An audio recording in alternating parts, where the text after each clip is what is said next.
What's up, YouTube, and welcome to another episode 19 of Snap Crackle Pod. We're the opposite of grape nuts. We actually taste good. We give you good stuff. I guess grape nuts does too, but it's trash. Cement. Ooh. Yeah, hot take, but not really. Words for the grape nuts. Grape nuts gotta get a little bit more love. Can you even get grape nuts these days? I don't think I ever see them in the store. Yes, when I was on the start of my little health kick, I was like, well, maybe I'll eat, if I want some good cereal, maybe I'll go grape nuts. You know, something a little wholesome. Hadn't ever actually tried them. Big mistake. Kind of trash. Maybe you have to do something else with them. I know you should probably like soak them or whatever. I didn't do that. I just threw some milk on them, waited a little bit, and that's not how you eat them. So maybe I didn't give them enough of a fair shake. That's what I was about to ask, if it was one of those cereals where you just have to add something on it, like a standard corn Chex, where you got to elevate it a little bit, maybe put some strawberries on there, some sort of fruit to elevate it a bit.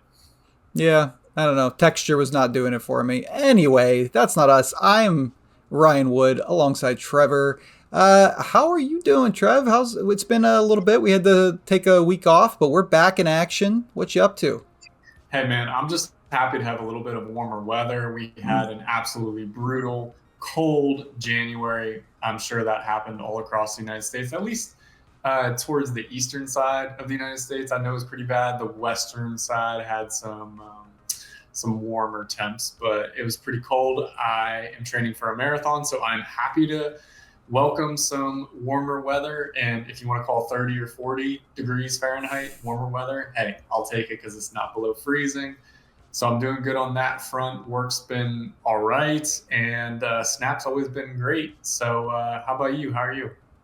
Yeah, I mean, along the same lines, some snow melt. It's been really good. The kids are definitely a little bit, happier with that, and so am I. The Penguins are on the Olympic break, so it's been fun watching the Winter Olympics here at home. I've been working from home. In my day job, I'm a video editor, so I've been able to, work from home, enjoy the Pittsburgh Penguins list time a little bit, and that's pretty much it. It's been fun watching curling. It's like one of my favorite things to watch. I really enjoy that part of the Olympics, so that's pretty much all non-Snap related. Why don't we get into our What's Poppin'? Trevor, what have you been doing in Marvel Snap? Oh, well, you know as well as I have, I've been trying to find some way to spend some gold like a scurvy pirate would do. And I reached out to you, and we went over some bundles, and I ended up going with the Scream bundle, which just came out, I believe, 2 days ago. Yeah. Scooped it up, or a day ago, or whatever. Fact of the matter is, I got the Scream bundle, leveled it up quite a bit, got the variants, and I finally threw it into a deck. I actually auto-filled the deck, which I've never done before, and it surprisingly made a decent synergy deck with Scream, and it's just a lot of punching your opponent around and having a little bit of fun gaining some power with Kingpin in there as well. It's been kind of a fun deck. I was really ticked off the first 5 times that I played because I didn't get Scream drawn once. And I was like, what is the point of having a Scream deck if I don't get to play Scream? So that's kind of what's been popping for me. What's been popping for you? Well, I hit Infinite last night, so that was couple nights ago, probably by the time this releases. So that was super exciting. I was just happy to get there a little earlier than I did last season. Now I can kind of start my real time of the month, which is just messing around, building decks, putting up videos. So that's been fun. Grand Arena, which we'll get into, just released for us today. So I've been messing around with that a little bit. And the only other thing I want to mention, since you brought up the Scream bundle, I found a new tool that's really cool on Reddit, and it's been getting a little bit of traction. I know Glazer from Snap Judgments posted about it. I saw it just on my own, just browsing through Reddit. But if you take a look at it here, it's this cool website that helps you plan your collection in Marvel Snap. So you like log in with your Marvel Snap credentials, and it actually like shows you how many cards you have, how close you are to, completing the different series. Obviously I'm collection complete, but these would be different numbers if you didn't have them. And then it can like tell you like how much bundles are worth value wise. That breaks down all the prices of bundles, shows you like how much you're bringing in if, whatever you get each month or each day in Snap, and like what your balances are, like your different variants that you own, the sets, the albums. It's just a really cool tool, and it's free. The base stuff for it all is free. There's like a premium tier, but you could do a lot of this stuff just by logging in. So if anybody out there is looking to figure out like a timeline for their collection, or just wants to, see it all in one place like this, I think it's a really cool tool. For somebody that loves statistics and getting a little bit deeper into that kind of stuff, this seems like a really crisp and clear way that you can look at all this information. And honestly, sometimes it's kind of hard to find everything that you would need in Snap. So let the nerds do their work in the background and create a page like this where you can just look at things a little bit easier. And I like this. I think it's really cool. And the bundle is the ability to track like how worthy a bundle is actually really a cool feature. Yeah, like a lot of the sites do that, Snap.fan, Marvel Snap Zone, but this place having it all like in an easy to parse thing like this, I've really found interesting. So just a cool website. I know a lot of people are getting behind it, and so if anybody's interested, it's snapcomplete.com. Check it out. Really, really great developer. He's very active on Discord, and I've been enjoying checking that out. But that's just one thing I wanted to mention in my What's Poppin' section, because it's been a really cool little tool. Anyway, let's move along. We got a lot of topics to get to today. It's been a busy week, especially with the patch being delayed and then the OTA coming out for us today.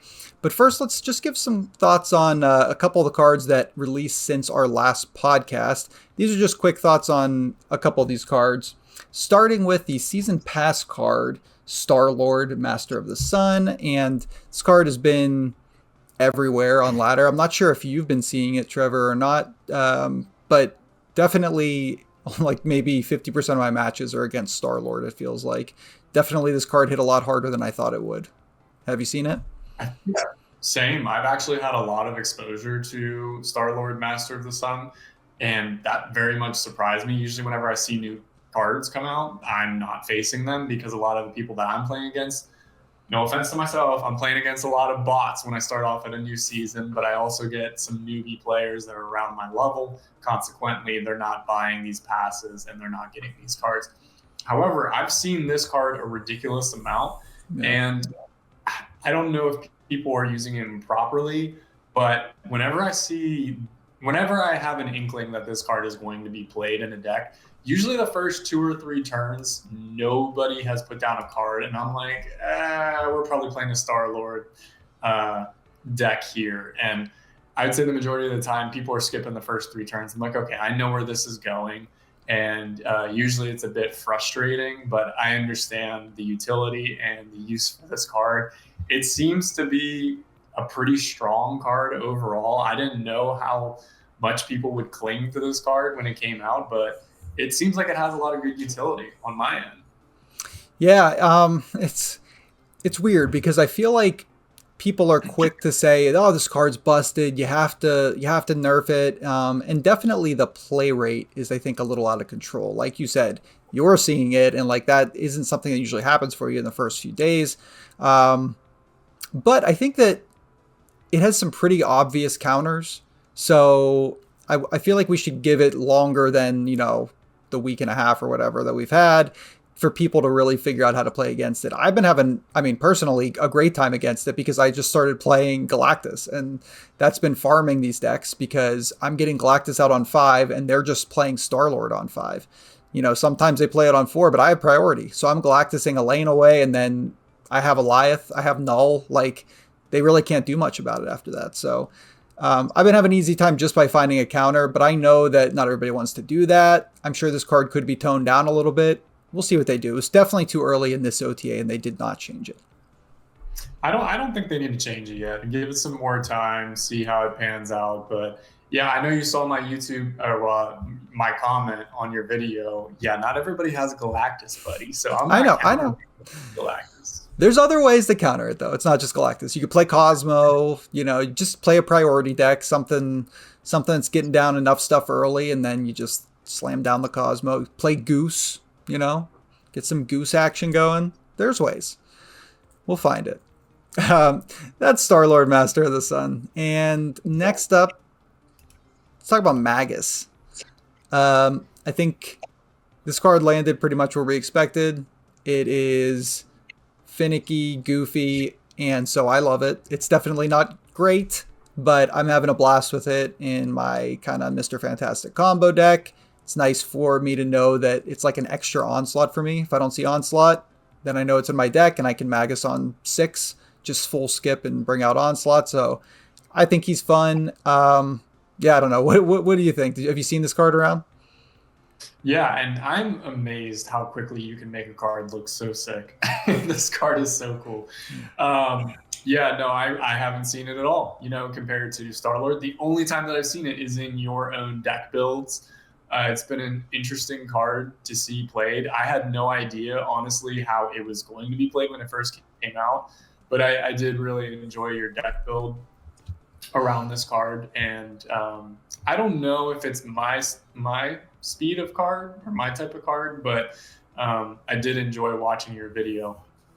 Yeah, thank you. I have some other ideas for it too that I'm going to work on. Like I think a Cerebro 5 deck that I've been messing with could be really fun because if you don't see Cerebro, then you can do that on the last turn. And now it's a 5 power Cerebro, which gets its own buff, which is pretty cool.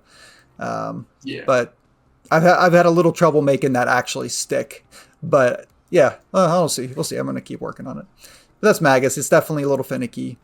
Speaking of which, let's talk about Moondragon. I think people like this card more than I do. I tried it out in Doom 2099. I just didn't enjoy it. Maybe it's just because I don't like that playstyle. I think it's strong enough. Like the power is fine.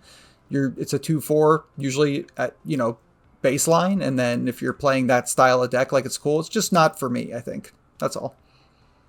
You can tell it's not for you because you have a common border on the outside. I do. I've not. I've not done anything to it. Yeah. I was gonna say this would be an easy card to make it look really sick around like a green cosmic border would look really cool. But yeah, for me it's not all that exciting. It's just kind of like a meh card for me, you know? Yeah, we'll give it the frame break. Now it's at least got a green border. Nice. Yeah. Okay, well, next up, let's move on to what might be, other than Star-Lord, the best card of the season. Drax Avatar of Life.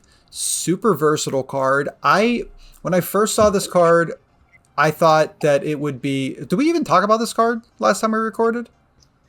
I swear we at least brought it up, but we didn't go into detail. So 3/4, end of turn, it gets +3 power if your opponent played a card with greater power this turn, and then it moves to that card if you'd be winning its location. Which is a little bit of a confusing text, but once you play it a little bit, it starts making a lot more sense. I thought this card would be pretty good. I think it's even better than that. It's just strong. It's usually going to be a 3/10 minimum. It can be bigger, and it will move around and possibly disrupt things. It's kind of like a soft Captain Marvel, where it can even like win you a game by its move at the end if they play something big. And I think it's just frustrating for your opponent because now they're like, well, I've got these big cards. If I play them, it's going to buff the Drax. I have to now know where I'm going to play them because is Drax going to move there? Like it just really is. It's kind of a headache for opponents. When you were recording your video and you played like 30 matches or however many you ended up playing, were you were you more excited to play this on turn 3? Were you playing it later than turn 3 the majority of the time? So I thought that I was going to play this card on like outside of the Galactus deck, just in a normal like mid-range deck. I thought I'd play it late, but on 3, it's just, I mean, it's too good. It puts pressure on the opponent. It gets bigger that way. And within the Galactus deck, if I didn't see Luna Snow, I wanted to play this because it was great at grabbing priority and moving to lanes that you weren't going to play Galactus in anyway and clearing space. It's just a really unique card. Yeah, I was gonna say at 4 power with a 3 cost, whatever your opponent's playing, it's probably bigger than that, unless they're playing a lot of ones, like Yeah. doing a 1-2 combination. But I really enjoyed it being in your deck build. I really liked that video actually, and I think I commented, but the Teenage Warhead was a Uh, very nice implement into that deck, and I really enjoyed that combination. I swear that's what won you a lot of those games, oh and yeah. Blasters, of course. Yeah. Yeah, that was a late ad, the Teenage Warhead, but it's nice having so like sometimes Eliath isn't the right play. Sometimes Null isn't the right play because they'll have a Shang-Chi. Like you can just tell. So it's really cool to have a way to just delete whatever they play. So it's a fun little prio deck. All right, well, that's Drax. I think he's a really strong card. The last card that is out now is Major Victory. This card is out in Grand Arena. You can get it pretty quickly on the free track, and if you do the premium, you get it immediately. However, this card is pretty bad. It's it's a 3/4. On reveal, add 2 members of the Guardian's crew to your hand, which, we got Mantis, who got a buff in the OTA. We'll talk about that. Mantis, Rocket, the base Guardians crew, Star-Lord, Groot, Drax, Gamora, all of which are bad cards, pretty much, except for Gamora. So why are we adding 2 bad cards to our hand? I mean, I just don't. I think this card, it's okay to have cards that are bad, but this card's pretty rough.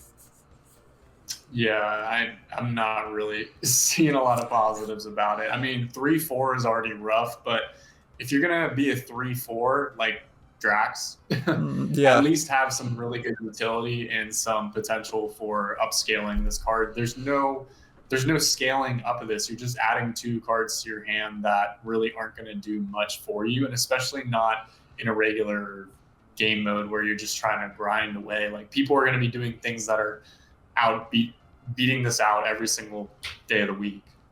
Yeah, I mean, where this card's good is Sanctum Showdown, I guess, because you want Guardians. That's exactly where my brain went to, is that would probably be the one place where it would make sense.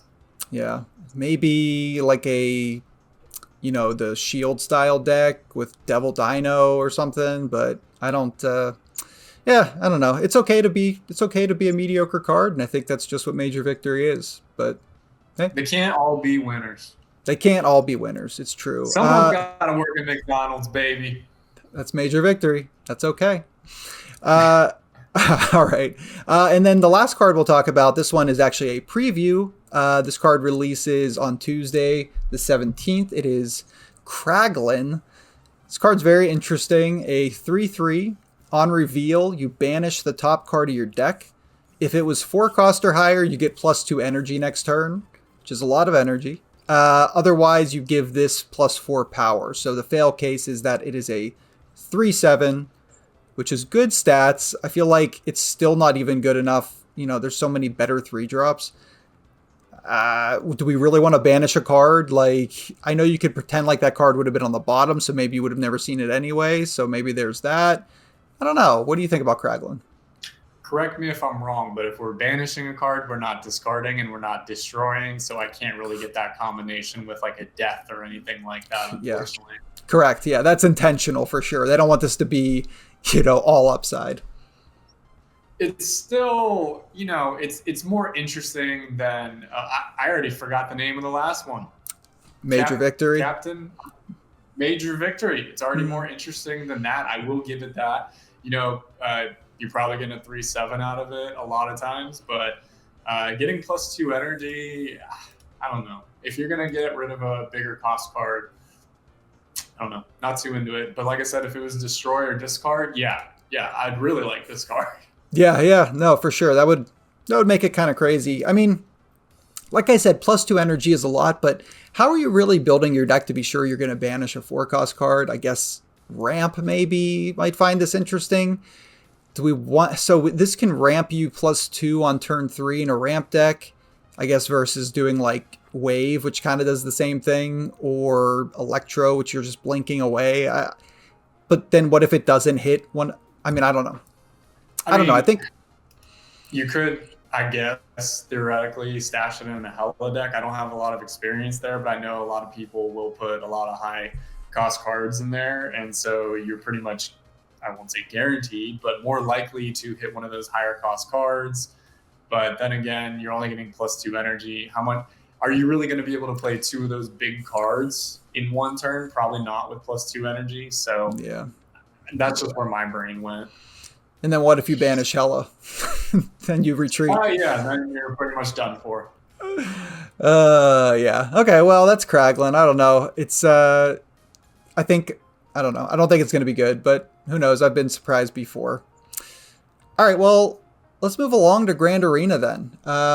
This is a mode that we've had plenty of times before. I think 3 times maybe before this one. We were just talking about that before the podcast. But it's back now. It's got some new champions. And by that I mean old champions put together into one new list. So let's bring it up here. Grand Arena. Okay. First of all, what are your thoughts on the mode in general, like in the past? Do you like Grand Arena? Yeah, I'm not a fan of really custom building. I really do like the pre-builds. I just think they're kind of fun. And like we've talked about countless times, I don't know if you can really call me a new player at this point, but for somebody that doesn't have access to all the cards, I just enjoy that aspect of it. That's where I get to learn a lot of these cards and how they get played. Other than watching, your deck builds, it's a really good opportunity for me to get my hands dirty and play with some cards that I don't usually get to play with, and more importantly, playing some synergies.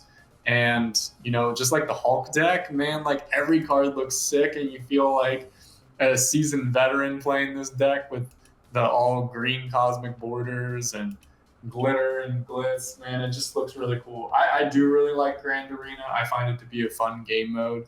I do enjoy the actual playstyle of Sanctum Showdown a little bit better, but I do like the pre-built decks.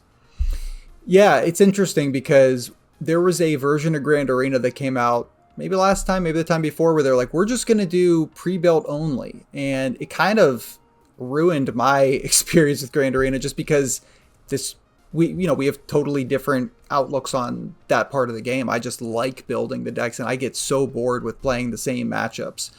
Plus then it turns into, this is the best Grand Arena deck. This is all anyone's going to play. Last time I think it was Black Panther. Oh, that was Team Clash. Whatever it was. No, that was Grand Arena. It was Black Panther. That deck was broken. Anyway, I don't know. So that's my thought on it. I'm happy to see the custom back. What I think they should do, and I don't know if this is possible in the current way they have it built, is just have 2 different ladders for it. Have the pre-built only and custom only, or custom and pre-built. That way people that want that experience of pre-built can play in it, and then those who want to build a deck can play without just like demolishing all the pre-builts. So yeah, I could get behind that. I mean, if you want to call it casual and competitive and have some sort of difference between the two, I think that could be plausible too. A lot of video games I've played over the years has a casual and a competitive component to it, but Marvel Snap doesn't necessarily have that. Yeah. But one thing that I wish that we could see is like these green backgrounds. Like those don't exist anywhere in the game that you can actually get. You can get like gold prism and black prism on the character mastery patch, and then these like pixel flares. I love those. Those would be so much fun to like make it all pixel deck and just like be goofy with it. So I just want some of these effects to make it to the base game as well. But hey, I'm cool with that. They need to expand into the cosmic realm a little bit more. Cosmetic, excuse me. Cosmic too, I guess. I really like cosmic borders. Cosmic too, for sure. Let's just look at the ban list real quick, and then we can move along. It might take us a while. Well, I'm not going to go over every card. I just wanted to point out a couple differences from last time. I know that Iron Man is newly banned. I don't remember which other ones are newly banned, but they basically took out all the tech that like would be messing with people. No Goliath, no Negasonic, no Enchantress, because if Enchantress was available, everybody would just play it because ongoing's pretty strong in this mode. Killmonger obviously would destroy some of the smaller decks. So yeah, I think I like a heavy ban list. It makes me try new things. Took Iron Man out of my my deck for this, and it's been better that way. Just for this mode, I basically did the Mr. Fantastic deck that I always do, but I made Magus, of course, in there, and then Super Skrull because everyone's playing ongoing. Merlin just to get rid of pesky things with once and future, and then everything else is the same. So that's what I've been playing. But I know you're looking forward to getting in there and messing around with some of the pre-builds. Give me those pre-builds. Pretty sick. All right. Well, let's move along to the OTA then. This just came out for us today, and I want to mention the patch that came out. Sometimes the patch comes out with new improvements or balance changes, and the patch really didn't do anything. It I think made it so you like collect gold and credits and tokens faster without like the additional dialogue box. But I feel like that was done a while ago. And then some bug fixes and a couple new VFX, but other than that, nothing. I was going to have a whole section on the patch if it was significant, but it wasn't. So let's move to the OTA. OTA. We had some interesting changes here, starting with basically one nerf, and the rest are just small buffs. Nothing insane. Chamber went from a 2-3 to a 2-2. I feel like Chamber's super strong. It's been great in the ramp decks. Have you been seeing a lot of Chamber? Yeah, I think Chamber's a cool card. Yeah. I've liked it since the day it came out, and it's honestly just a sick card, and Chamber's a cool name. So, I mean, it all goes together. I was kind of sad to see it go down to a 2-2, but it's understandable. Yeah, no, I think so too. Totally cool with that change. I'm cool with pretty much all these changes. I don't really have a problem with any of them. I just think they didn't make too many huge swings. Shang-Chi, specifically the 10 rings it creates. We've talked about Shang-Chi, Master of the Rings. I think that people are really hard on it because it takes away a draw from you, but I love it. I think it's a great priority card. I love that style of deck, just being able to be like, Quicksilver, 10 rings, Shang-Chi. I have all this power on the board. I have priority. I'm going to, figure it out from there. But they gave the 10 rings a buff and the evolved version or the upgraded version of the 10 rings a buff. So, I don't know. It's just a better... I saw somebody saying it's a better domino, essentially. It's one less, but you're going to upgrade it and then have it end a turn every turn. Yeah, when I saw this OTA, I thought of you immediately. I was like, oh man, he's going to really like to see that Shang-Chi got that buff. I thought it was fine as it was. I know they have the metrics and they know it wasn't like a super high win rate, but I'm happy with it. That deck's been performing well for me. So let's talk about some stones. It looks like we got a few stones coming up. Yeah, so Infinity Ultron, which is a card that has been underwhelming. I don't mind it when I play it. They changed all the stones to 2-cost stones a while ago in a previous OTA.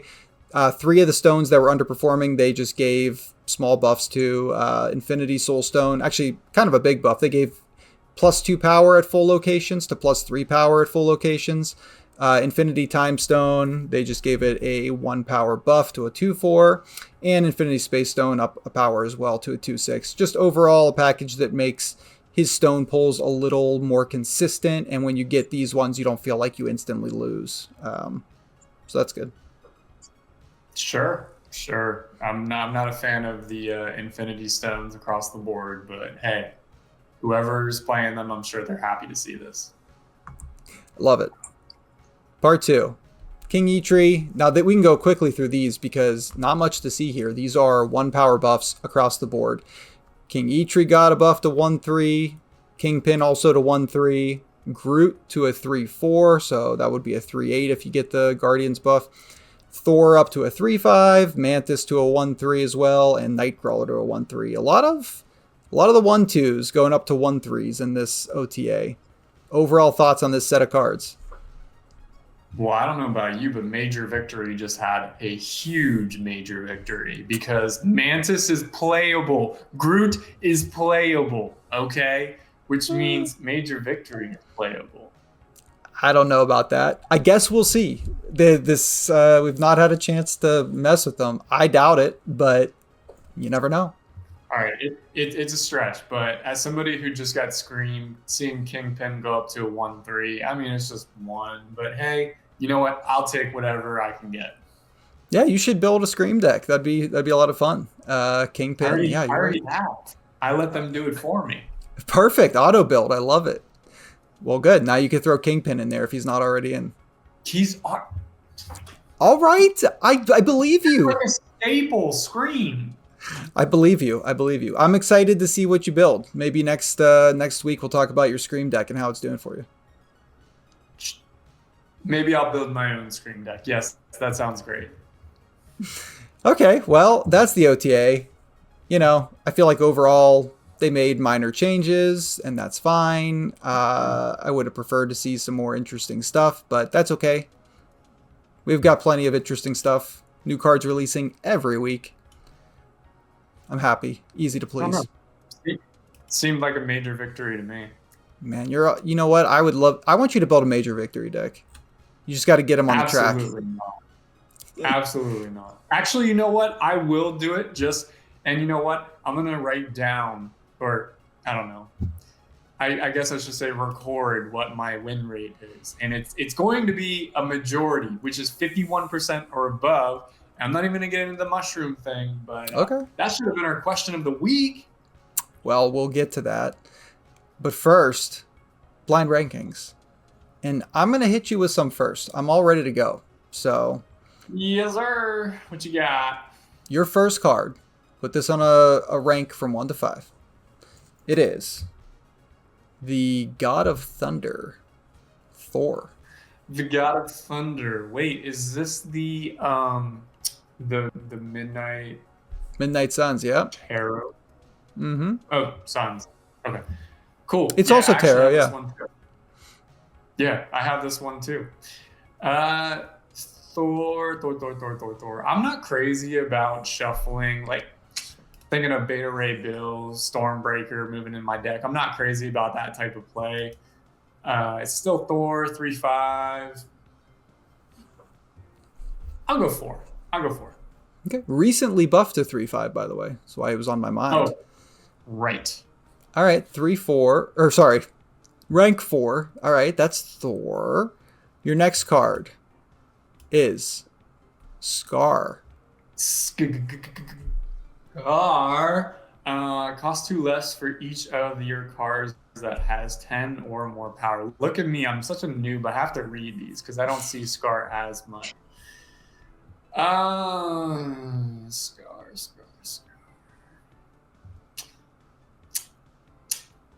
I'm gonna go 5. All right, Scar. Okay, that's cool. So you got 4 and 5 done. Your next 3 cards are your top 3 for sure. All right. I screwed myself here, didn't I? No way, because your next card is Namora. Mm-hmm. 3. Wow. I've done it to myself again. I'm leaving 1 and 2. I mean, I love Namora. That's sad. Okay. Your final 2. So you put Namora, then Thor, then Scar. 3, 4, 5. Your second to last card is Martyr.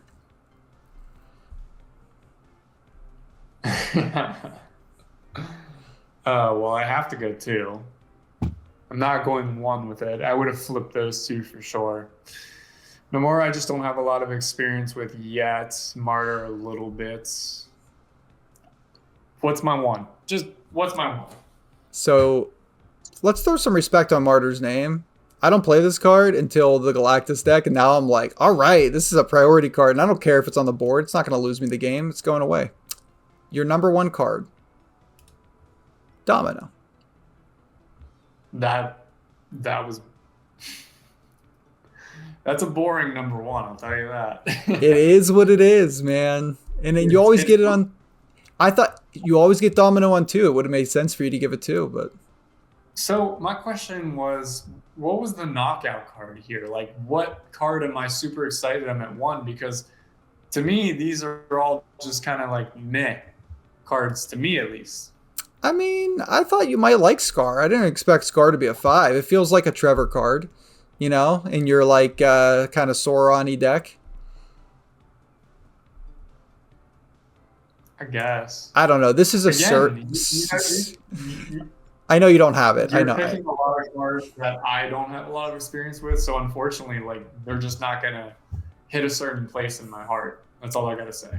And that's on me. I just kind of did the spin and click today. So, Buddy, it's not on you. I'm missing over 150 cards. It's not on you. it's fair. Okay. Yeah, my turn. What you got for me? Super hot fire chamber. Chamber. All right. Quite like Chamber. I crackled him out. I like 2 for Chamber. I think it's a really fun card. I wonder why you like 2. Maybe because it's a 2/2. I like your super hot fire take. We're gonna ride that into another super hot fire take with Fire Lord. Wow. Okay, we got fire on the brain today. I just got this Fire Lord variant too. Now this card I think is pretty cool. It doesn't have a ton of uses. I want to mess around with it more. I'll give it a 4, just because I don't play it all that much. Sticking with the cost theme I'm seeing. It's just how it's happening. Let's see if it holds up on the next one. You have Sir Human... Wait, hold on.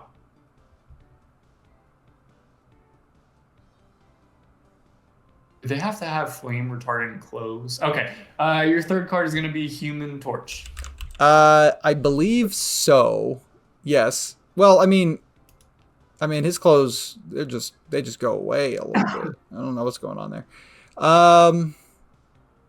Man, So sick. it is a cool variant. I don't like this card. I just don't enjoy move. You know that. I think it's fun, but the problem is when it's good, it's very oppressive. They had to nerf it down to a 3/2. I'm gonna give it a 5. I just don't like the card. Fair enough.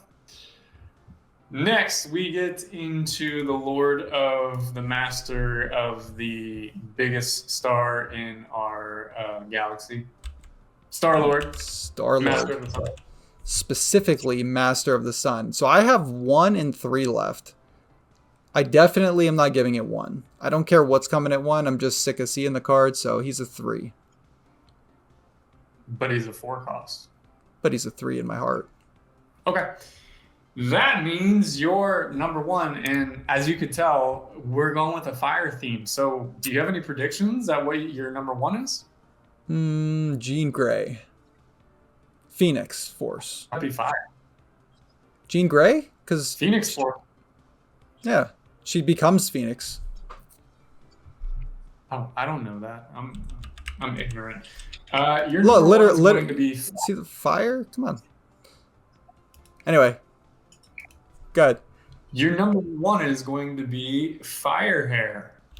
Okay, and I'm totally cool with that. I love Fire Hair. I really wish I didn't get a purple Krackle on this. Basically, any other color would have been cooler. But maybe I'll keep splitting in the future. I love this in my Gambit deck. Super fun, cheeky card. Tons of combo potential, right up my alley. I'm cool with it. Yeah, I wasn't expecting that, but hey, you crushed the fire the fire theme. Excuse me, not combination. I was under fire, but I think I delivered, sort of. I think it was pretty good, pretty solid. Okay. Well, that brings us along to our question of the week. If you would like to answer this question or talk about anything we've discussed here today on the podcast, leave a comment down in the comments section below, and we'd be happy to interact with you as always. And subscribe to the channel. Yeah, yada, yada, yada. Trevor, question of the week. I know you came up with this one. What you got? I'm introducing it, which means you have to answer it first. We are talking about your last meal. God forbid if you were to ever get in that situation. We're just going to pretend like none of you are in that situation, and we never will be. It's a hypothetical. We want to know what would be your last meal, preferably one main course, or one main dish, two sides, and a dessert. Because otherwise, I could probably think of 10,000 things that I would want to quote unquote eat for my last meal. So, Ryan, I need a main dish, two sides, one dessert, go. So this is one of those ones that, like you said, you can really think about for a long time and come up with a bunch of different things. But my heart keeps going back, and this is like, it's gonna sound like such a average kind of boring style of meal, but it's just meatloaf for me. Like, you know, my wife makes an awesome meatloaf. I love meatloaf. It's I don't like the way you're turning away. It's comforting, home style food, fills you up, sticks to your ribs, whatever you want to say. I like it with ketchup because I'm a degenerate. Gravy's good with it too. And then I'm rounding out the whole thing with, you know, the sides that go with meatloaf. Kind of mashed potatoes with gravy, mac and cheese. That's just where my heart is. Okay? Man, you're so upset at me. For dessert, I got an interesting dessert. It is there's an ice cream place that is by the house I used to live in called Antony's. That I haven't been to in years, but I used to, because it was right down the street, I used to go there like every single night for years. Make incredible homemade ice cream. It is using, I don't know, some kind of magic ingredients that make it taste amazing, and he does crazy flavors like potato chip surprise and like fruity pebbles and just whatever crazy things came into his brain. He actually retired, but passed it on to his employees, and they've kept it up just the same. So that would be my dessert. Cool. I like it. No comment. I couldn't do the meatloaf. Like, don't get me wrong. I love meatloaf. I love those sides, but as my last meal, I want to be wowed. I want to be blown away. I don't. I want to feel comfort, you know? Fair. All right. My answer. So I will actually start. I'll go the same order as you. I'll start with my entree because that's probably what I would eat first. And it's actually between two things, but I will pick what I actually want to pick. It'd be between Korean fried chicken and a dill pickle pizza with ranch drizzled on top. It'd be between those two, and it's going to be Korean fried chicken because I don't get it that often. And there's this place called Bonchon. They got them all across the nation, specifically one in Waldorf, which is 45 minutes from where I grew up. It is phenomenal. You can get like some soy ginger Korean fried chicken wings, and they're 10 times better than any wing I've ever had in my whole entire life. They have such a good umami flavor. They blow your mind away. It's just so good.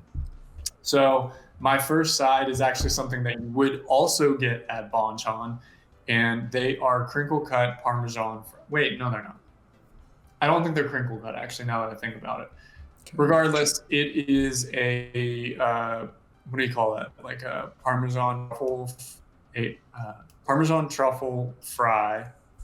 And it has like because I got to have a dip, you know, so I'm going to count that. I'm not going to count that against me, which is a Chipotle mayo dip, which is super good. And then my other side, just because I'm obsessed with them, would just be a classic pretzel, like a soft pretzel. I don't know if you can count that. And if you can't count that, I'm doing pretzel sticks, and you can't tell me that I can't do that. Anywho, my dessert of choice would again be between two things because I absolutely love whoopie pies, or gobs if you're from this general area. I would get a sugar vanilla iced gob from Sheetz, or I would get what's known as a Smith Island cake. It's something from back home, and it's this very interesting cake with like 12, 13 different layers of cake with icing or frosting in between each layer, and it's just very intricate and very good. But that's what I'm going with. I would be happy with that. Oh, good. I'm glad. I think it's a very fun and sounds decadent final meal. So, well done. Okay, so that's our question of the week. Let us know what yours would be. Thank you all so much for watching this video. If you like these podcasts, please subscribe to the channel. Leave a comment down below. Interact with us. Next week, we've got a little bit more to talk about in the Guardian season before we get to something crazy, fresh, and new. Trevor, I know you've been putting out some nice, long, really good album reviews on your channel. What do you got going on? Define long. They're about 2 minutes on average. That's long compared to your normal, 15-second shorts that you had been doing. Sure, you're right. I was doing 30-second album reviews, and that just wasn't enough. So I bumped up to 60-second album reviews. That only lasted 2 episodes. And then I said, you know what? I'm going to do what I want to do because YouTube allows you 3 minutes for a short. I don't put a ton of effort into the editing, and I just get the content out there. But yeah, I'm enjoying posting some videos. If you guys like music, check them out. It's a lot of hip hop, some R&B, but then I throw in some different genres as well. And if you guys comment, then I'm more than willing to check out whatever artist or album you got. But I am always in Ryan Wood Snap's comments, so catch me there as well. Do it. Make sure you do it. It's well worth a watch. Yeah, that's all the time we got. Do you have any non-Marvel Snap advice before we get going? Shoot, I got some very specific non-Marvel Snap advice, and it just came to me as soon as you asked me, because I woke up at 5 in the morning this morning, went on a 9-mile run. I get to 1.25 miles, and I'm jogging down this hill, and it's completely dark out. It's 5:30 in the morning, roughly. And my leg gives out completely from underneath me. I've never fallen on a run before. Always look out for black ice, even if it's 5:30 in the morning and it's completely dark. No street lamps anywhere to be found. I just straight up fell right onto my butt. But I did a classic baseball pop-up slide, and I got right back on my feet. At least that's what I'm saying I did. Don't check the ring footage cameras from the neighborhood. They might tell a different story. However, my advice for the week is watch out for that black ice if you're going to be out there in the dark. It's important advice, not just on a run, but in a car if you're in a cold climate, especially if you're in the dark. Yeah, no joke. Very practical advice, Trevor. I think everybody out there would appreciate hearing that. So thanks, everybody. That's all the time we have on Snap Crackle Pod. Thanks for joining us. Trevor, fly off to space. Oh no, he's going Master of the Sun.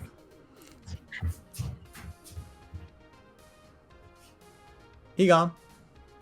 He back. I got something special for us. I'm going to do a live split. This is my 14th split, and I have not gotten a Krackle. So we're going to see if we can get it live on the outtakes here in the podcast. Brother, you should be a gymnast with how much you split. That's what people tell me. Let's see if we can get a Krackle live on the pod. Here we go. Let's see. If you get a purple Krackle, you have to come here right now. White Krackle? I'm cool with White Krackle. White Crackle's a fun one. Hey, I'm just... Oh, you know what? It's a gold background, too. We got the gold finish White Krackle. That's pretty exciting. I'm not... It's not... Whew. Fin Fang Foom! He's such a podcast card, I had to do it.